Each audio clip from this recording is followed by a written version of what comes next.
All right, hi, this is Megan from Free Range Munchkins. Not every day on the farm is necessarily the happiest day. It's kind of a roller coaster, actually, is probably the best way to put it. There's so many days that are wonderful and dreamy and awesome, but there are also days that are really hard, just to be honest. Today has kind of been one of those days. We had a joyous afternoon where Charlotte's little cerama chickens hatched out this beautiful little chick after hatched. But today we found 2 eggs that are hatching, and this is our hen Jewel, and she's gonna peck me, but it's okay. And you will see a fluffy little chick, as well as one that is trying really hard to get out right now. It's doing its very best to peck its way out. So we're kind of watching closely to make sure that it hatches out. But on the tail end of that, one of the chicks got stuck and ended up passing away. And so that was really difficult, not only for me, but for our daughter. And so that was really hard. And then on the tail end of that, we also have a goat who's been, we believe that she may have been poisoned by eating something in the yard that she wasn't supposed to eat. Sometimes when goats get really all excited about their feed, especially alfalfa pellets in our goat's case, they just start horking down their food as fast as they can and they choke.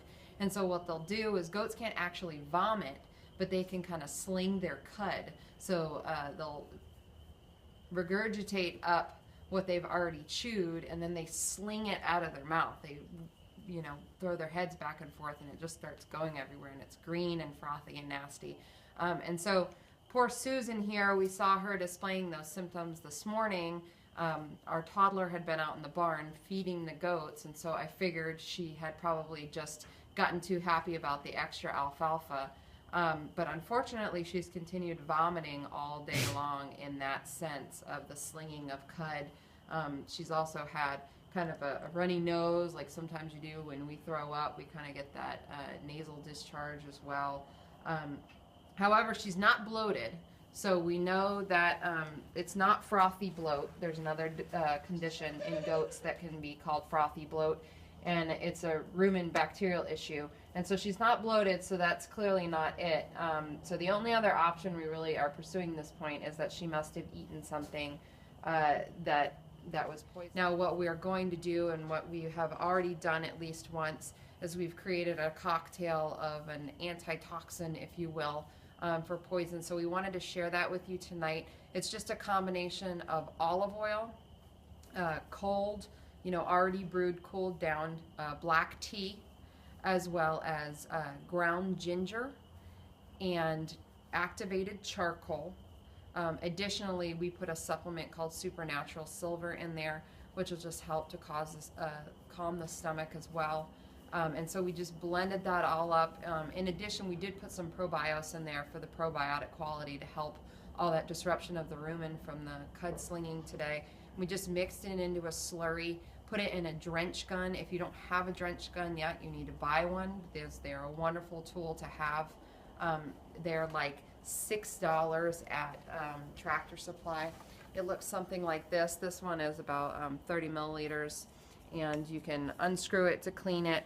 But it's just basically a giant syringe with a ball at the end, and you just insert it deep into the back of the goat's throat, so that you're not putting it down their throat, but basically they don't have much of an option in order to swallow it, and you slightly tilt use it. But we're going to drench her with this like every hour. The oil is going to coat her stomach, and it's going to prevent the poison from further leaching into her system.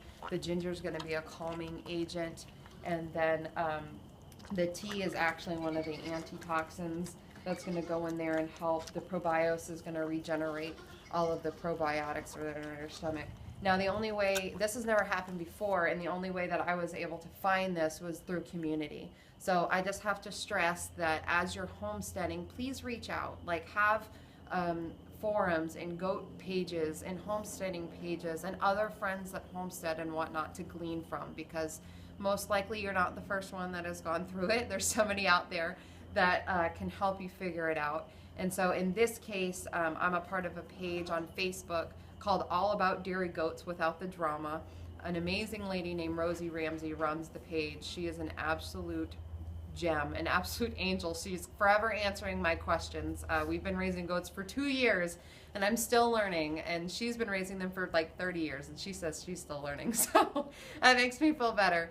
But Rosie instructed me as far as trying to do baking soda for her as well. Just dump a teaspoon of baking soda right on her tongue.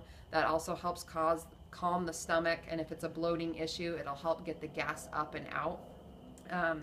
And then she also gave me a link to an article talking about this rhododendron azalea antitoxin serum that we're treating Susan with right now. So I also have another friend locally who I was able to get on the phone with today, and she kind of helped me talk through some things as well. So we're going to do this again in about an hour. I know we're going to have a great update for you again soon. All right, we're going to share all of the information in the comments in the description below this video. So you'll be able to find the links to some of the Facebook communities that I'm a part of for goat and healthcare, as well as the recipe for the drench that we're using to treat Susan for this particular issue. Thanks for watching. I hope this video was helpful to you in the future. You can glean some knowledge for it. Please go ahead and like the video, share with your friends, and subscribe to the page. Thanks for joining us.